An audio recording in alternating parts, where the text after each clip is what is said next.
Bonjour et bienvenue. On va imaginer une usine d'une sophistication incroyable, cachée à l'intérieur du corps humain. Et cette usine, elle tourne 24 heures sur 24 pour gérer notre réponse au stress. Aujourd'hui, on part pour une visite guidée de ce véritable centre de commandement.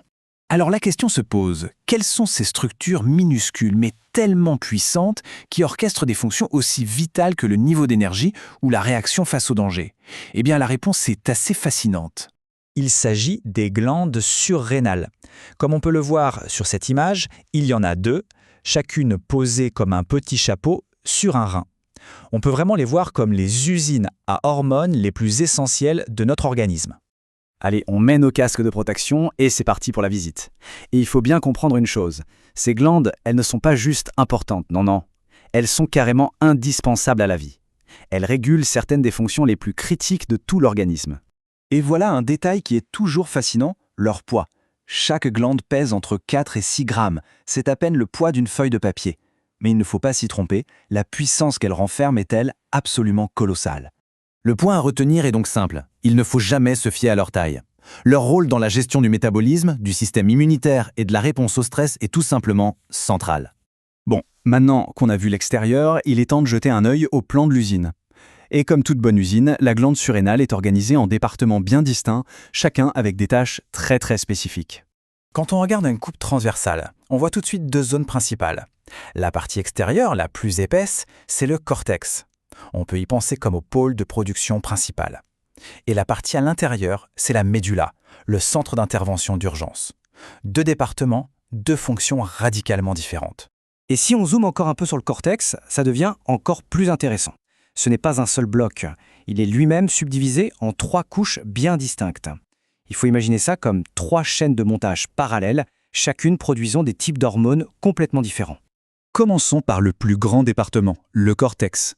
Si c'était une entreprise, le cortex serait le département de la stratégie à long terme.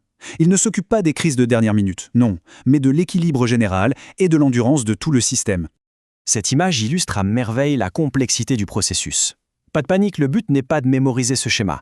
Ce qu'il faut retenir, c'est que tout part d'une seule et même matière première, le cholestérol, pour créer toute une cascade d'hormones vitales. C'est de l'ingénierie biochimique de très haut niveau. Le premier produit clé qui sort de la chaîne de montage du cortex, c'est l'aldostérone. C'est en quelque sorte le gestionnaire de l'équilibre hydrique. Sa mission, maintenir un équilibre parfait entre le sel et l'eau dans le corps, un facteur absolument fondamental pour contrôler la pression artérielle. Mais concrètement, comment ça marche? C'est simple et brillant. L'aldostérone donne un ordre très clair au rein, retenez le sodium. Et comme le sel attire l'eau, le volume sanguin augmente. En même temps, elle dit éliminer le potassium. Le résultat net de tout ça, une stabilisation du volume sanguin et par conséquent de la pression artérielle. Le deuxième produit phare du cortex, c'est le fameux cortisol. On l'appelle souvent l'hormone du stress. Mais attention, son rôle, ce n'est pas de réagir à une peur soudaine, c'est le gestionnaire de la pression à long terme. Que ce soit un jeûne, une infection ou un stress psychologique qui dure, c'est le cortisol qui aide le corps à tenir le coup. Et comme le montre bien ce schéma, le cortisol est une hormone qui agit un peu partout. Elle donne des instructions au foie, aux muscles, à la graisse, aux os, au pancréas. Pratiquement tout le corps est sous son influence. Ses actions sont hyper variées. Il augmente le sucre dans le sang pour fournir de l'énergie rapide en cas de besoin.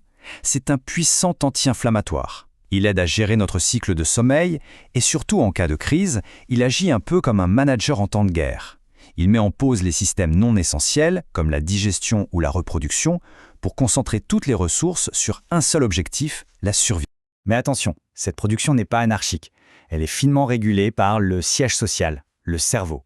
L'hypothalamus et l'hypophyse envoient des ordres, sous forme d'hormones messagères, à la surrénale. Et une fois que le niveau de cortisol est suffisant, celui-ci envoie un signal au cerveau pour dire « Ok, c'est bon, on arrête ». C'est ce qu'on appelle une boucle de rétrocontrôle négatif, un système parfait pour maintenir l'équilibre. Passons maintenant au deuxième département, la médula, qui est nichée au cœur de la glande. Si le cortex, c'est le stratège à long terme, la médula, c'est l'unité d'intervention rapide, l'équipe d'urgence de notre corps. Ses produits principaux, ce sont les catécholamines, l'adrénaline et la noradrénaline. Ce sont nos premiers répondants. Quand une menace est immédiate, un bruit suspect, une voiture qui freine brusquement, elles sont libérées en quelques secondes pour préparer le corps à une action explosive. C'est la fameuse phase d'alarme. Comme on le voit sur ce diagramme, le système nerveux sympathique envoie un signal direct, quasi instantané, à la médulo-surrénale. Celle-ci va alors inonder le corps d'adrénaline et déclencher une cascade de réactions conçues pour une seule chose, le combat ou la fuite. Mais alors, concrètement, que se passe-t-il dans le corps? Eh bien, le cœur se met à battre plus vite et plus fort, les voies respiratoires s'ouvrent en grand pour capter un maximum d'oxygène, le sang est détourné des organes non essentiels, comme le système digestif, pour être redirigé massivement vers les muscles, le cœur et le cerveau. En une fraction de seconde, le corps est prêt pour l'action. Alors, pourquoi est-ce si important de bien comprendre ces deux départements? Tout simplement parce que le cortex et la médula ne travaillent pas l'un contre l'autre. Bien au contraire, ils fonctionnent en parfaite synergie, comme une équipe vraiment bien rodée. En résumé, d'un côté, on a le cortex, le marathonien, le stratège. Il gère le stress de fond avec des réponses lentes et soutenues grâce au cortisol. De l'autre côté, on a la médula, le sprinter. Lui, il gère les crises immédiates avec des réponses ultra rapides grâce à l'adrénaline. L'un prépare le corps à l'endurance, l'autre à l'explosion. Pour conclure, cette citation résume parfaitement leur importance capitale. La glande surrénale n'est pas juste utile, elle est absolument indispensable à la vie et à notre capacité à nous adapter à toutes les formes de stress que l'on peut rencontrer. Et tout ça nous amène à une question cruciale pour notre époque.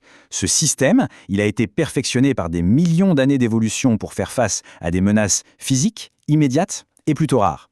Mais aujourd'hui, face au stress psychologique constant de la vie moderne, des emails, les notifications, les délais, ne sommes-nous pas en train de faire tourner cette usine en surrégime permanent, bien au-delà de ce pourquoi elle a été conçue? C'est une question qui mérite réflexion.